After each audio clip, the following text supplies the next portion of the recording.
안녕하십니까.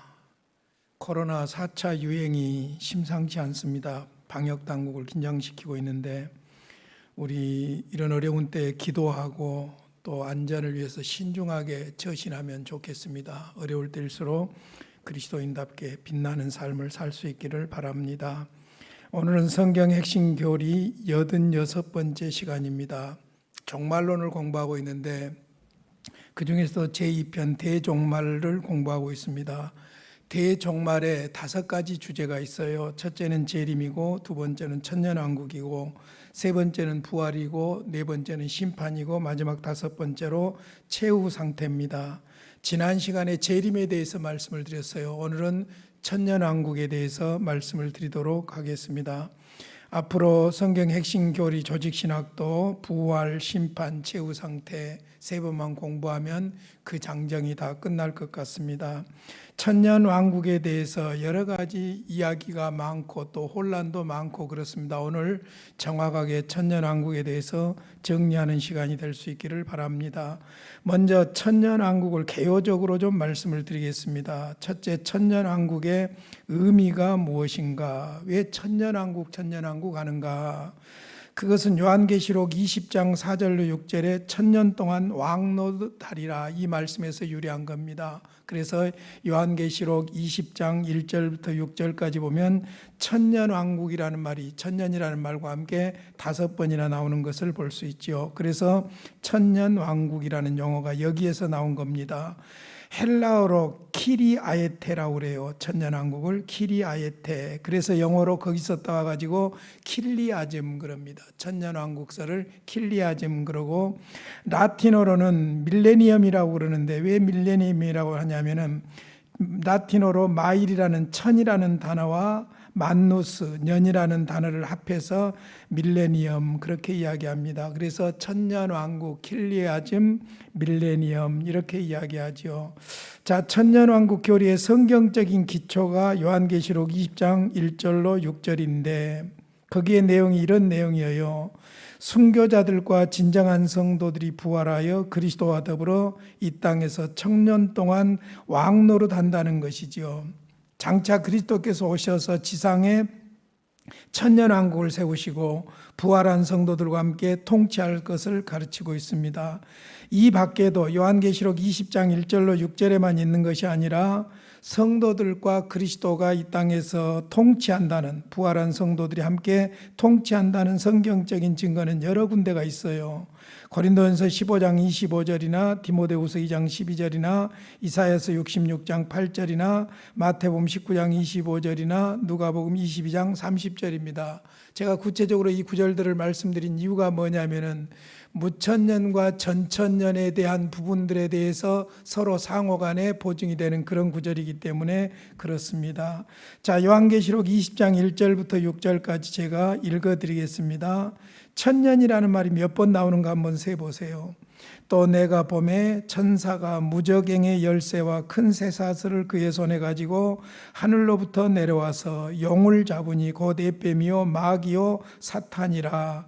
잡아서 천년 동안 결박하여 무저갱에 던져 넣어 잠그고 그 위에 임봉하여 천년이나 차도록 다시는 만국을 미혹하지 못하게 하였는데 그 후에는 반드시 잠깐 놓이리라. 또 내가 보좌들을 보니 거기에 앉은 자들이 있어 심판하는 권세를 받았더라.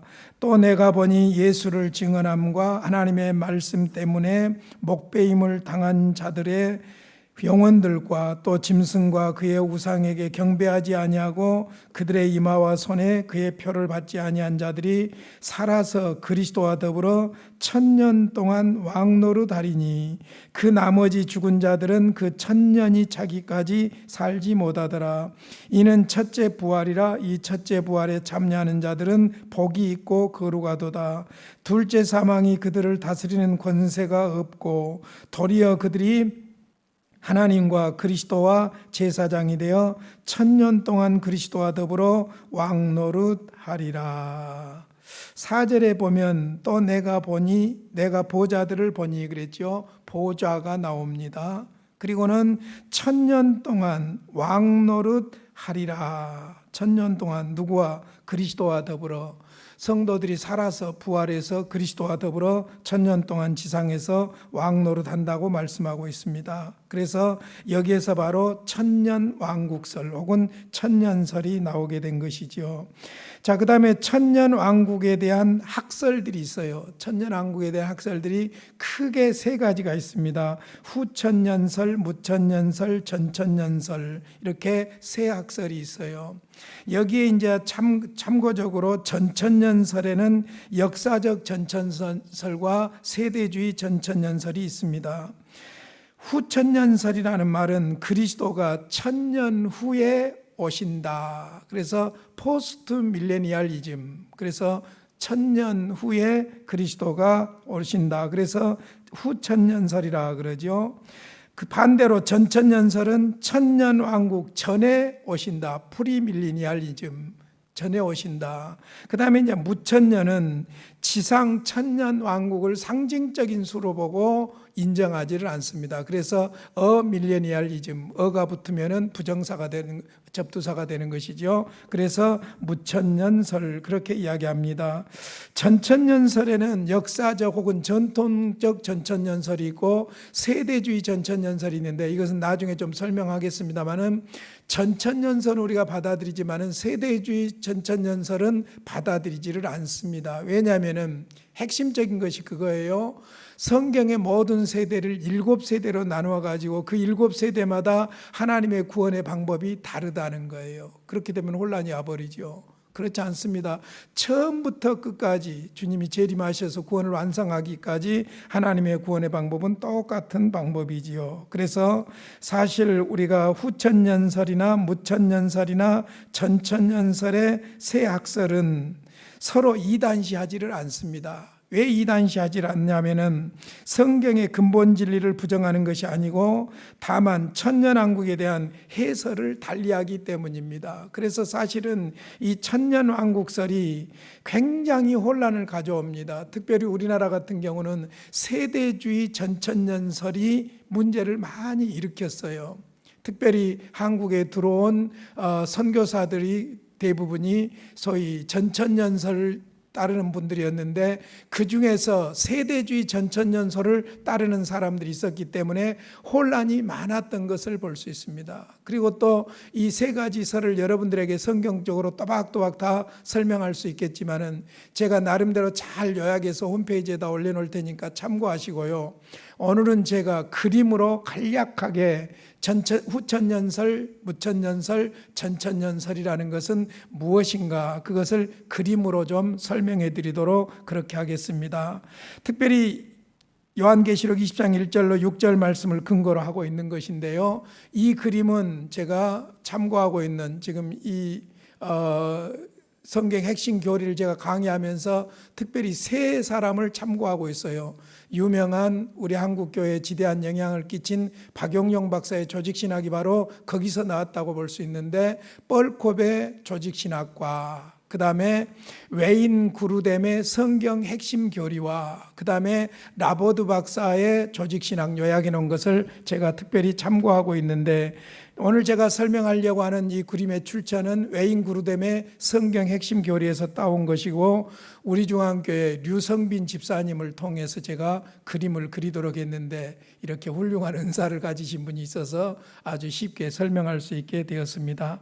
자, 먼저 후천년설을 설명해 보도록 하겠습니다. 포스트 밀레니얼리즘, 그리스도는 천년왕국 후에 오신다, 그것이죠. 자, 그림을 한번 보겠습니다. 후천년설 그림을 한번 자세히 보시면요, 그 그림에서 핵심적으로 보셔야 될 것이 뭐냐면은 빨갛게 아래로 화살표로 되어 있는 그리스도 그 부분을 보세요. 그리스도 그 밑에 뭐가 있습니까? 의자가 있지요. 왜 의자를 그려놨냐면은 계시록 20장 4절에 보면은 보좌가 있다고 그랬죠. 보좌, 심판하는 하나님의 심판의 보좌를 말하죠. 그래서 그때가 바로 그리스도가 재림하시는 상황을 그 그리스도께서 오시는 하늘로부터 오는 그 화살표로 표시를 했고 그 다음에 의자 그림을 그려놓았습니다.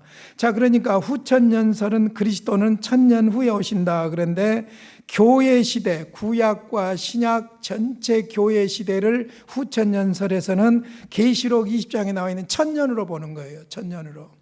그러니까 후천년설의 논리는 그거예요. 대사명으로 복음이 능력 있게 선포되어서 온 세계가 기독교화 될 것이다를 전제하고 있습니다.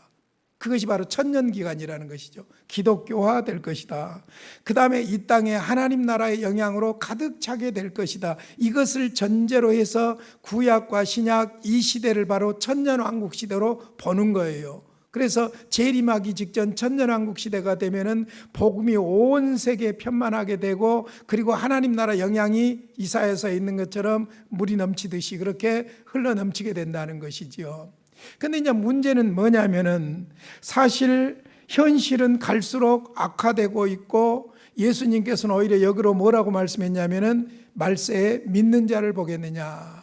혼란이 겹치면서 배교가 겹치고 가짜 선지자와 가짜 그리스도가 나타나면서 믿음의 문제가 생겨나게 된다고 오히려 이야기하고 있지요. 그러니까 복음이 대사명을 따라서 온 세상으로 선포되는 것도 사실이지만은, 그렇다고 해서 전 세계가 다 기독교화 된다든지 하나님 나라 영향권 아래 있다든지 영향으로 완전히 천년왕국을 이룬다든지 그런 개념은 아니라는 점에서 후천년설에 약점이 있다고 볼 수가 있습니다. 어찌됐든 구약과 신약 전체 교회 시대를 천년으로 보는 거예요. 요한계시록 20장 1절로 6절에 나와 있는 천년으로 보고, 그 천년이 다 차면 그리스도께서 재림하게 되고, 재림하게 되면 밑에 그림들을 보세요. 신자들이 부활합니다. 불신자도 부활합니다. 그리고 백보자 심판이 있지요. 그리고는 새하늘과 새 땅에서 그리스도와 부활한 신자들이 이제 다스린다. 그 심판을 받고 새하늘과 새 땅이 이루어져서 영원한 상태로 바로 들어가는 거예요. 천년왕국이 아니라 영원한 상태로 바로 들어가는 것이죠. 그러니까 그림을 자세히 보시면은 그리스도는 천년왕국 후에 오신다. 그리스도가 오실 때 신자들과 불신자들이 다 부활하고 심판받고 새하늘과 새 땅에서 영원한 상태로 살게 된다. 그거예요. 그러니까 천년왕국을 어디로 보느냐? 구약과 신약, 지금 교회 시대로 본다. 그렇게 보시면 되겠습니다. 이것을 주장한 분들이 바로 어거스틴이라든지 찰스 하지라든지 쇠드라든지 댐니, 스미스, 스트롱, 워필드, 비비 워필드 다 대단한 학자들이에요. 어거스틴도 그렇고 찰스 하지, A.A. 하지, 이분들은 부자간에 아주 대단한 개혁주의 신학자들이에요. 그러니까 찰스 하드, 쇠드, 댐니, 스미스, 스트롱, 비비 워필드 이런 분들이 다 후천년설을 주장하고 있는 것을 볼 수 있지요. 자, 그 다음에 이제 무천년설 그림을 한번 봐보시기 바랍니다. 똑같이 관점을 그리스도의 재림 관점으로 보세요. 빨간 화살표 아래로 내려오고 있지요. 의자가 있지요. 심판을 상징하는 의자가 있지요. 자, 무천년설은 미래적인 천년왕국을 부정하는 거예요. 그러니까 말하자면 천년왕국이 미래적으로 다스리는 천년왕국이 없다는 것이죠. 그러니까 무천년설의 논리는 뭐냐면은 지상에 건설된 천년왕국의 실제성을 부정하는 거예요. 지상에서 그리스도와 성도들이 통치하는 천년왕국을 부정하고 있고, 문자적인 그리스도의 통치를 부정하고 있습니다. 그리고 재림하시면 최후 심판이 있고 바로 영원한 상태로 들어간다는 거예요. 그래서 여기 무천년설도 후천년설처럼 교회 시대가 바로 천년왕국 시대와 같다는 거예요. 그래서 교회 시대에, 그 다음에 교회 시대가 끝나면 주님이 재림하시면 끝나고 최후 심판 이후에 영원한 천국과 지옥 상태로 들어가게 된다는 것이죠. 그래서 이것을 주장한 사람들이 바로 어거스틴이라든지 아브라함 카이퍼라든지 헤르만 바빙크라든지 뻘콥이라든지 보스, 게알더스 보스죠. 피터 해밀턴, 존 머레이, 핸드릭슨 유명한 신학자들이에요. 이분들도 주장을 합니다. 자, 그 다음에 그러니까 무천년설의 논리를 좀 더 설명을 한다면은, 그러니까 무천년설은 재림하시면 심판이 있고 바로 영원한 상태로 간다는 거예요. 지상에서 그리스도와 부활한 성도들이 천년 동안 통치한다. 그거 없다는 것이죠. 그렇게 보는 것이에요. 그래서 마태복음 13장에 보면 가라지 비유가 있죠. 알곡과 함께 가라지가 있는데 뽑을까요? 그러니까 뽑지 마라고 그러죠. 언제? 심판 때까지. 그러면 심판 때에는, 추수 때에는 어떻게 되느냐? 악인은 영벌로, 의인은 영생으로 들어간다. 여기에도 무천년이 근거가 되고 있고, 그 다음에 계시록 20장 천년왕국은 성도들의 영혼이 죽어서 가 있는 상태, 그걸 천년왕국으로 보는 거예요. 그러니까 지금 지상에 있는 성도들과 그 다음에 이미 죽어서 하나님 나라에, 지난번에 죽음 이후에 개인 종말론에서 죽음 이후 중간기를 여러분에게 말씀드렸죠. 죽은 영혼들이 가 있는 천국을 바로 천년왕국으로 무천년은 그렇게 해석을 하고 있는 것입니다. 그런데 이제 문제가 뭐냐면은 계시록 20장을 문자적으로 보느냐 상징적으로 보느냐 차이거든요. 근데 이제 예를 들어 무천년 같은 경우는 상징적으로 보는 거거든요. 상징적으로. 그럼 상징적으로 본다면 문제는 다른 성경도 동일하게 그렇게 돼야 되는데 어차피 계시록은 상징적인 해석이 필요하니까 인정한다고 하더라도 다른 성경에서 재림하신 그리스도와 부활하신 성도들이 함께 통치한다는 말씀을 하고 있어요. 예를 들자면 아까 여러분에게 소개해드렸던 고린도전서 15장 25절이나 디모데후서 2장 12절이나 이사야서 66장 8절이나 마태복음 19장 28절, 누가복음 22장 30절 이런 구절들이 소개를 하고 있는 거예요.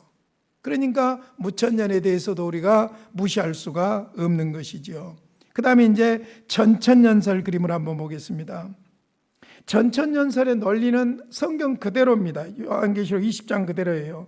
4절로 6절을 근거로 해서 그리스도께서 재림하시면 그리스도는 재림하시고 그 다음에 성도들은 부활하고 공중휴거에서 다시 그리스도와 함께 내려와서 지상에서 1000년 동안 다스리고 나중에 불신자들이 부활해서 심판을 받고 그 다음에 영원한 상태로 들어간다. 이 순서예요. 그러니까 그림을 자세히 한번 보십시오. 그리스도의 재림이 의자 위에 있지 않지요. 의자 위에, 심판 위에 있지 않아요. 어디에 있습니까? 자, 교회 시대, 대환란 시대가 지나고 나면 신자들이 먼저 부활합니다. 첫 번째 부활이에요. 신자들이 먼저 부활합니다.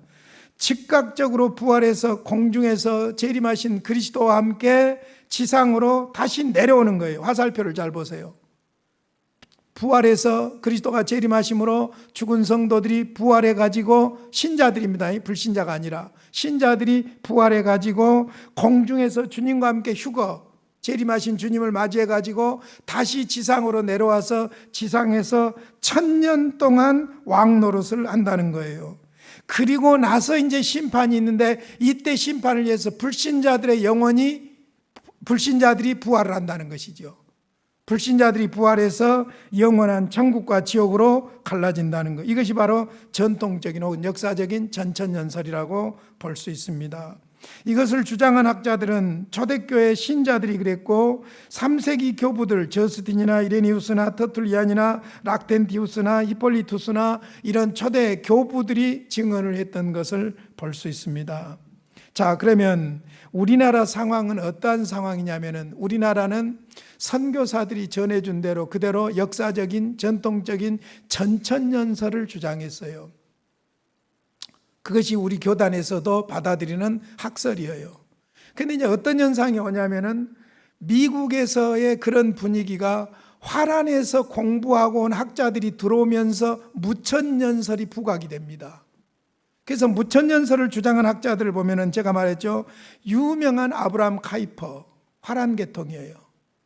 수상까지 지냈던 분이죠. 복음의 이 땅에서 하나님 나라 현실성까지 적용해가지고 했던 수상까지 했던 아브라함 카이퍼, 헤르만 바빙크, 게알더스 보스 이런 분들에 의한 소위 화란 계통에서 공부하고 오신 분들에 의해서 무천년설이 우리나라에도 이제 인식이 되기 시작한 거예요.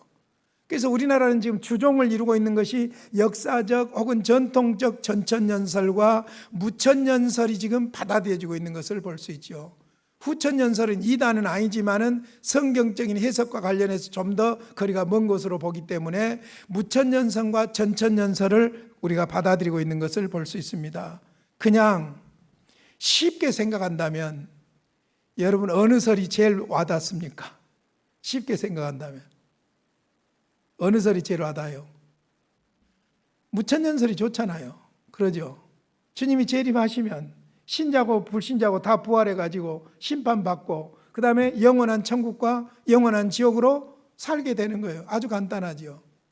그러니까 천년왕국을 성경이 말하고 있기 때문에 전천년설도 부정할 수 없는 것은 성경이 말하고 있기 때문인데, 천년왕국에 대한 개념이 우리 개념으로 천년이냐 백년이냐 그런 개념이지, 어차피 주님은 재림하시고 재림하심으로 심판은 있고 심판 이후에 영원한 상태, 나중에 이제 공부할 겁니다만은 영원한 천국과 지옥의 상태는 있기 때문에 우리는 이것에 대해서 흔들 필요는 없는 거예요. 분명한 것은 주님은 재림하심으로 구원을 완성한다.